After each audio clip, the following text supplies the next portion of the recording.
Assalamualaikum warahmatullahi wabarakatuh. Selamat jumpa kembali sahabat-sahabat viewer dan subscriber channel Titah Misteri. Kali ini kami akan membawakan sebuah kisah misteri dengan judul Misteri Kuburan di Ujung Desa. Selamat mengikuti.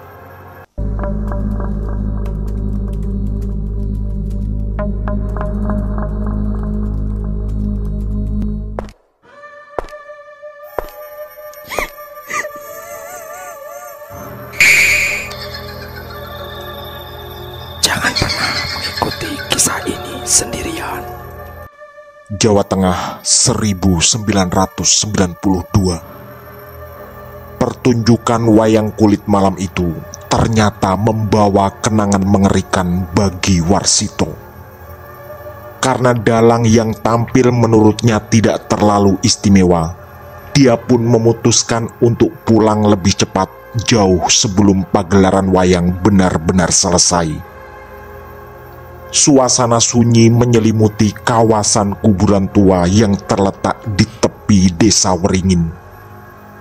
Kabut tipis melayang-layang di antara batu nisan yang berjejer rapi dan menciptakan suasana seram di antara makam-makam yang terabaikan. Di malam itu, Warsito mencoba mencari jalan pintas untuk pulang.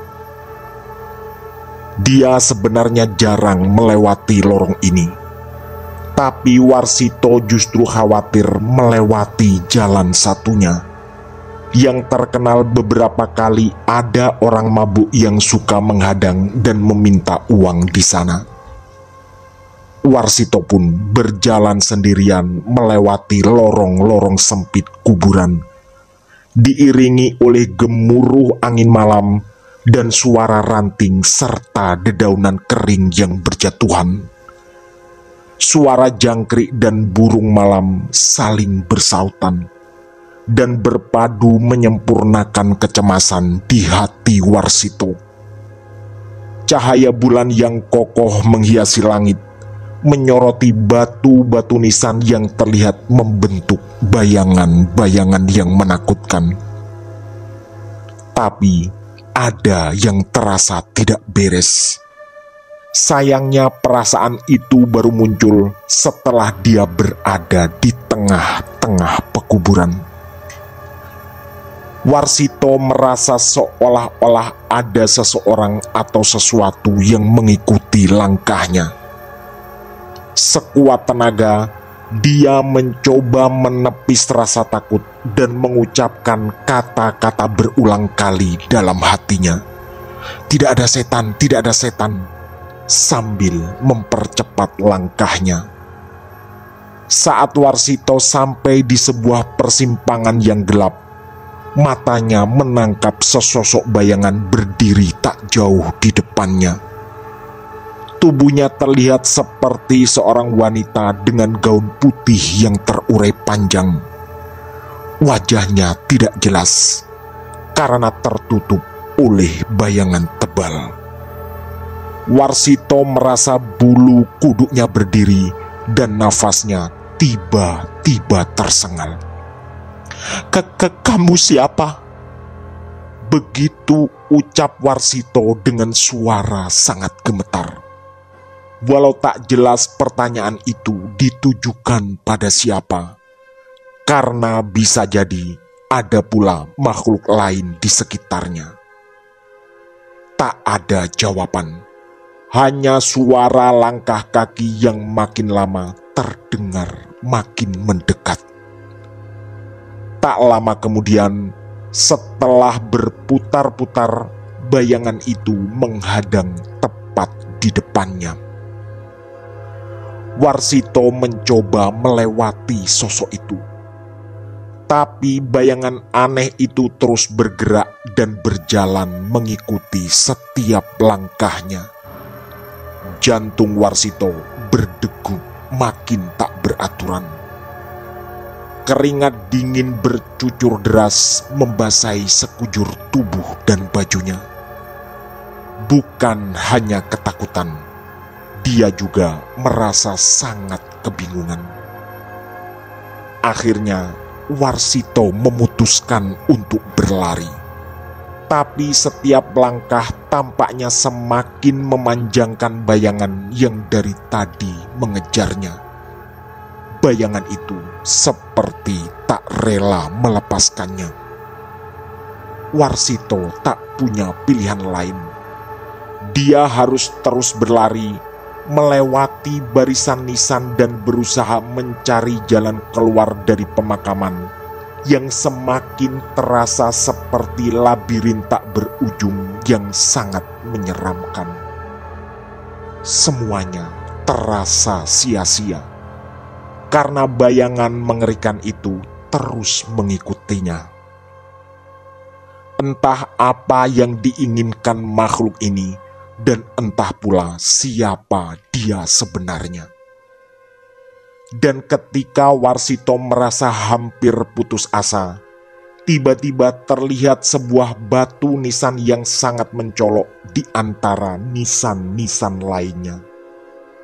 Walau dalam kegelapan, batu nisan itu terlihat bercahaya. Mata Warsito terpaksa mengarah ke sana.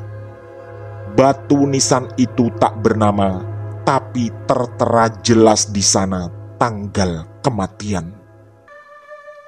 Dalam kondisi yang sangat menegangkan itu, otak Warsito masih bisa bekerja. Tanggal itu adalah tanggal besok. Entahlah apa arti dari ini semua.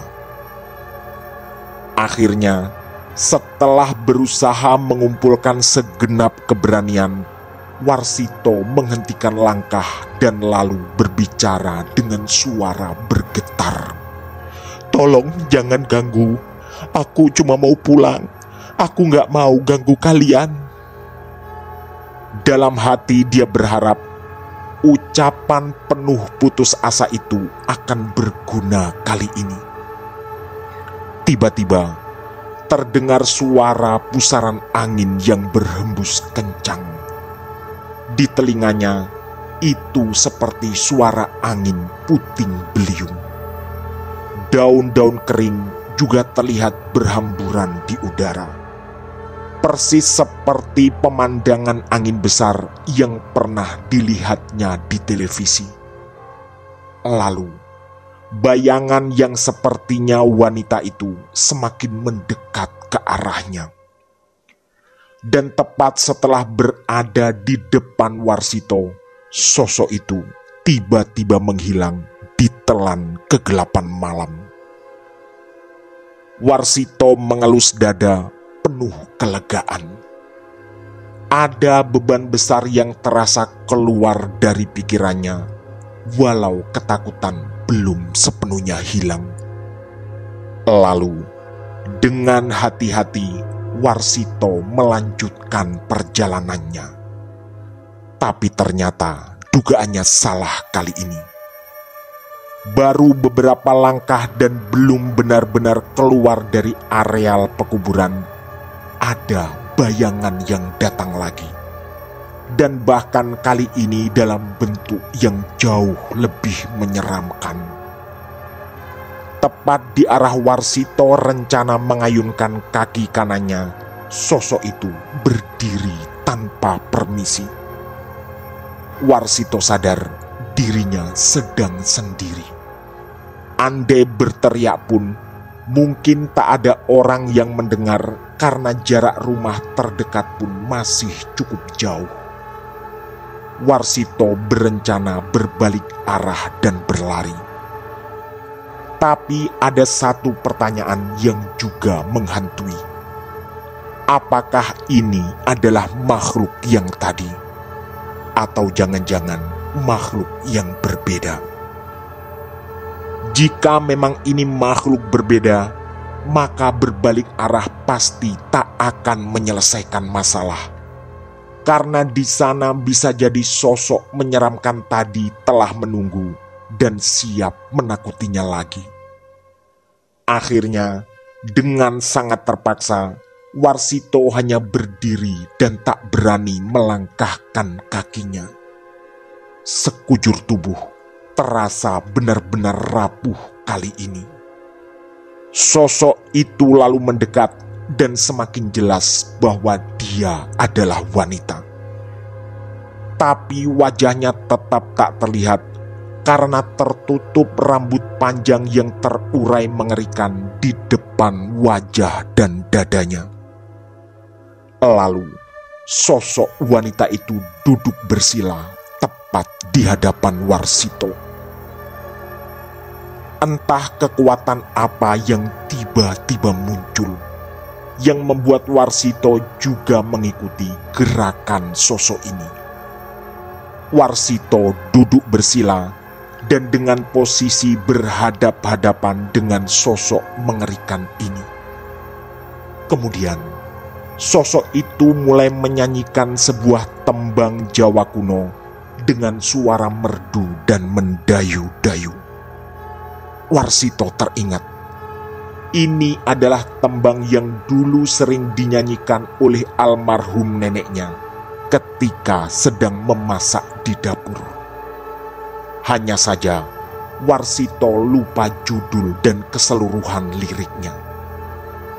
Perlahan tapi pasti, rasa takut Warsito tergerus sedikit demi sedikit dan berganti dengan kenyamanan yang merasuk ke dalam sukmanya. Suara sosok ini ternyata begitu merdu dan menghanyutkan.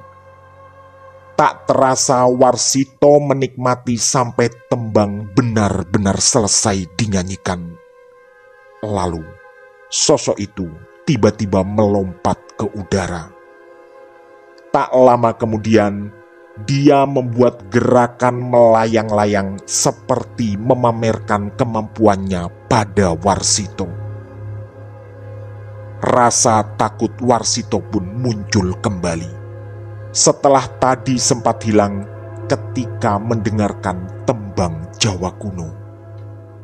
Kemudian, dari atas pohon Kamboja, sosok wanita itu mengeluarkan tawa yang begitu menyeramkan. Entah apa maksudnya tertawa. Yang jelas, Warsito langsung berlari sekuat tenaga. Sesampai di rumah, kejadian barusan terus menghantuinya. Dan karena belum sepenuhnya berhasil melupakan itu semua, dia merengek minta ditemani tidur oleh sang ibu di kamarnya. Sebenarnya ada perasaan malu. Sebagai remaja berumur 18 tahun, rasanya tak pantas lagi tidur bersama ibunya. Tapi Warsito tak punya pilihan lain. Sang ibu sempat bertanya, "Tumben kamu minta ditemani tidur?" Warsito hanya tersenyum kecut, lalu tak menjawab. Sang ibu yang sepertinya paham bahwa Warsito ketakutan, langsung menemaninya tidur di kamar.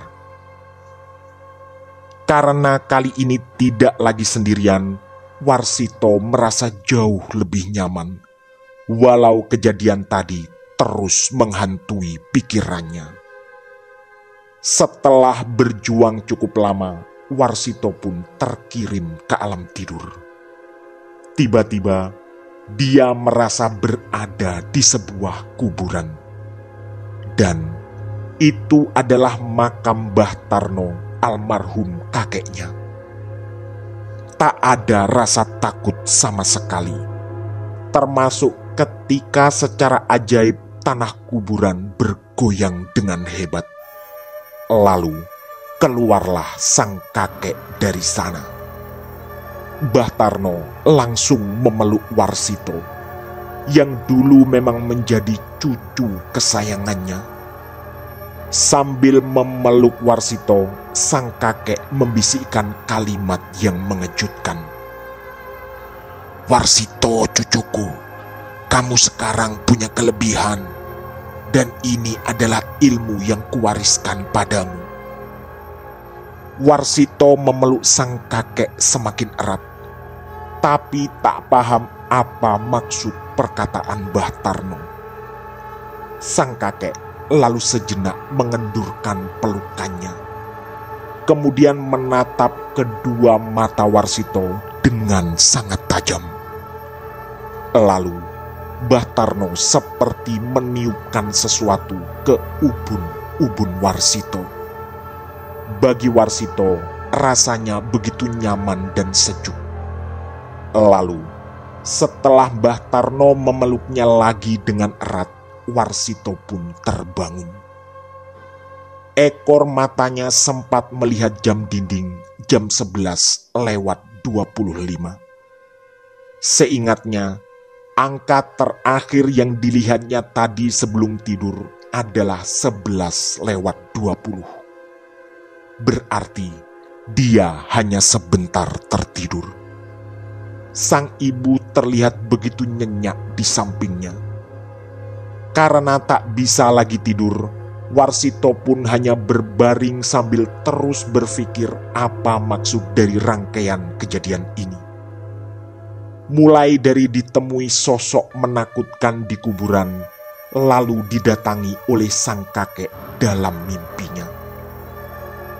Warsito lalu teringat bahwa dulu Mbah Tarno memang terkenal punya kemampuan gaib, dan dipercaya banyak orang ketika ada warga yang kesurupan atau mengalami gangguan-gangguan dari makhluk halus.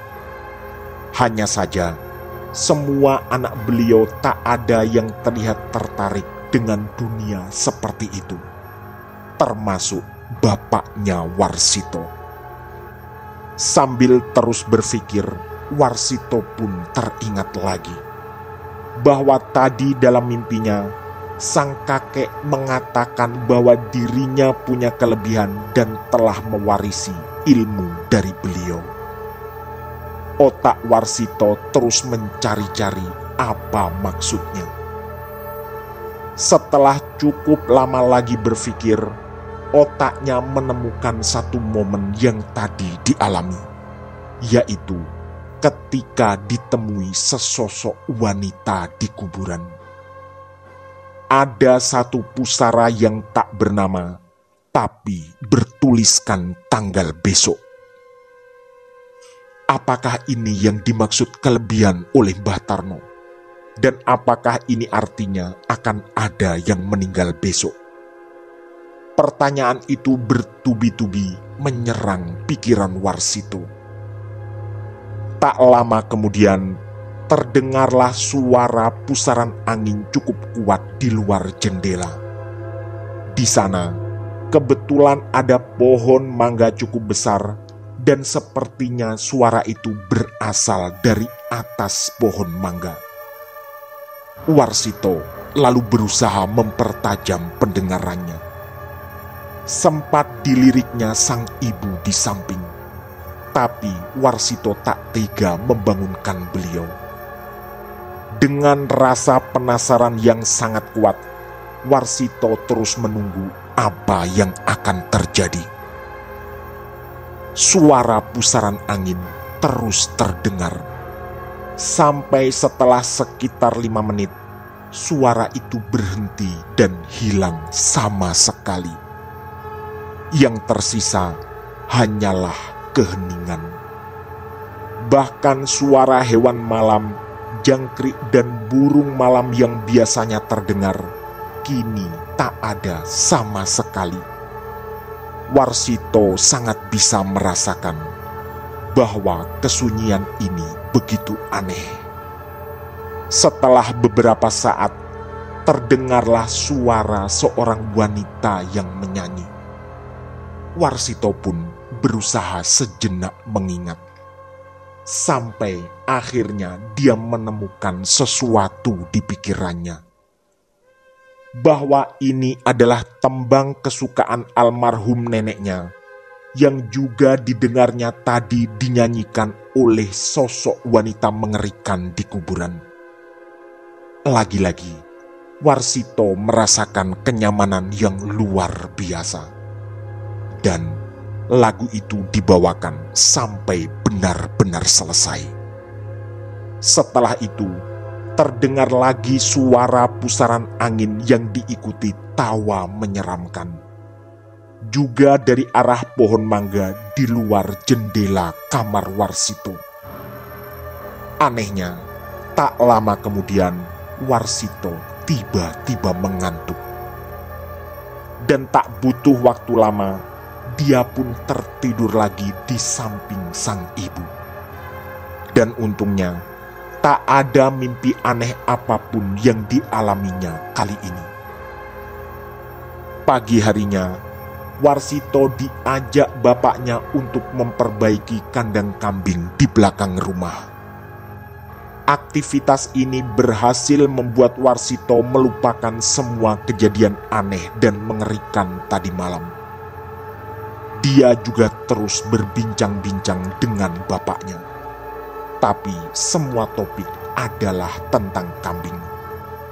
Termasuk rencana bapaknya yang akan membeli 2 ekor lagi untuk menambah 5 ekor yang sudah ada di kandang dan setiap hari digembalakan oleh Warsito. Tak terasa, waktu cepat berlalu, dan sang ibu lalu berteriak memanggil mereka berdua untuk sarapan. Dengan lahap, Warsito pun menyantap nasi goreng buatan ibunya. Ini memang adalah salah satu makanan favorit Warsito, terutama setelah capek-capek bercengkrama dengan kambing-kambing mereka. Di tengah-tengah sarapan itulah, sekitar jam 8, terdengar sayup-sayup pengeras suara dari masjid. Ada kabar duka dari sana, bahwa Mbah Rumi, seorang janda tua di dekat pos kamling, baru saja meninggal dunia. Kematian sebenarnya adalah hal yang biasa terjadi, tapi kali ini tidak bagi Warsito, karena berita itu tiba-tiba mengingatkannya pada peristiwa tadi malam, di mana dia melihat sebuah batu nisan yang tertera di sana tanggal kematian, yaitu hari ini. Entahlah, apakah kejadian tadi malam memang ada hubungannya. Setelah ikut melayat ke rumah duka, Warsito sempat bertanya pada bapaknya tentang masa lalu almarhum Mbah Rumi. Ternyata jawaban dari bapaknya juga mengejutkan, bahwa dulu Mbah Rumi sangat terkenal sebagai seorang sinden karena suaranya yang merdu. Tapi sejak sebelum Warsito lahir, Mbah Rumi sudah berhenti. Dia menikah dengan Mbah Broto yang juga sudah meninggal ketika Warsito masih kecil. Jawaban itu spontan mengingatkan Warsito pada kejadian tadi malam. Mungkin ini adalah benang merahnya, yaitu sesosok wanita mengerikan yang menghadangnya di kuburan, yang kemudian membawakan sebuah tembang Jawa dengan merdu dan mendayu-dayu.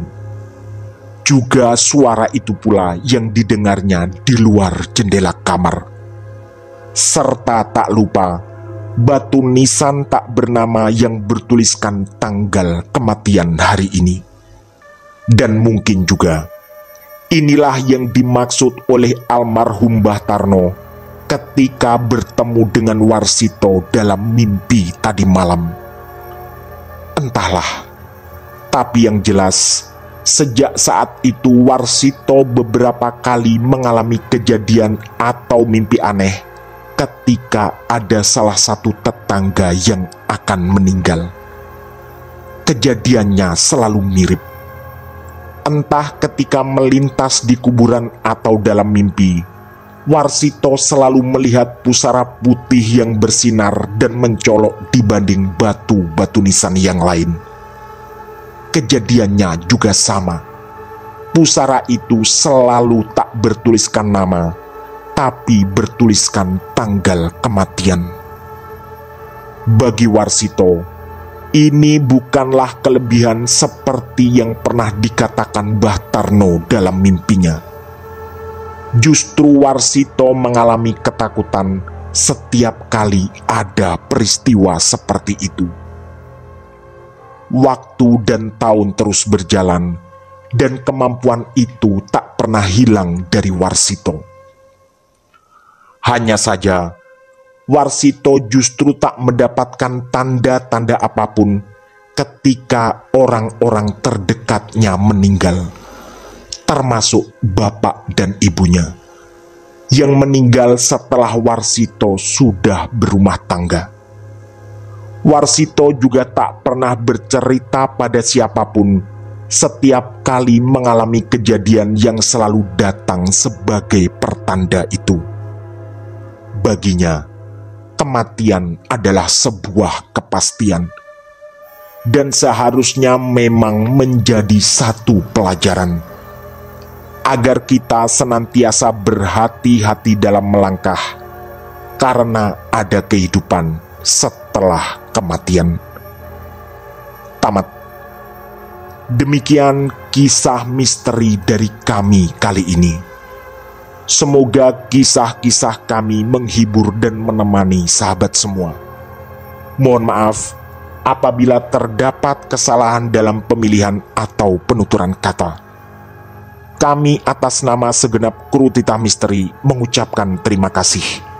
Dan wassalamualaikum warahmatullahi wabarakatuh. Pesan saya, jangan bercermin sendirian di tengah malam. Sampai jumpa.